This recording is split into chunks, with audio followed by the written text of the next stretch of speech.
positioning, navigation, and timing, any type of surface vehicles, ships, cars, trucks, trains, transportation systems are heavily reliant on global navigation satellite systems, including GPS.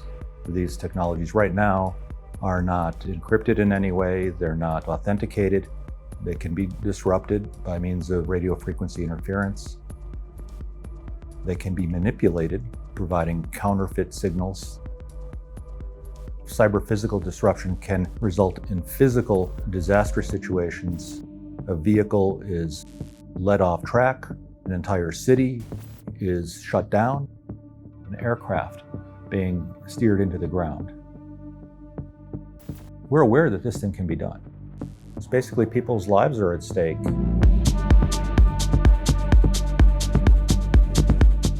CARNATIONS, we're a DOT, Department of Transportation, Tier 1 transportation center. We have a consortium of universities led by Illinois Tech. Our goal is to ensure the security of cyber-physical systems in transportation, to develop new technologies to protect against cyber-physical threats to position, navigation, and timing systems in transportation. We'll also be focusing on the intersection of all those in port operations where ships, trucks, trains all come together, and those are single points of failure. This DOT center allows us to cover any type of transportation system. What we think we're doing in our research is to try to imagine the worst possible thing and try to defend against that.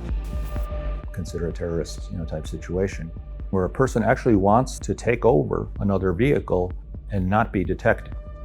It's been done in the laboratory, it's been done out in the field under controlled environments, and we know that it's been done out in the wild.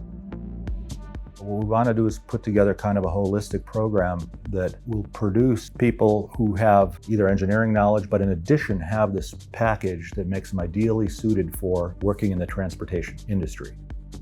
In terms of technology development, education, and workforce development, we're going to work with government and industry to help define standards for avionics, for ground vehicles, surface vehicles, in order to be able to protect against these scenarios.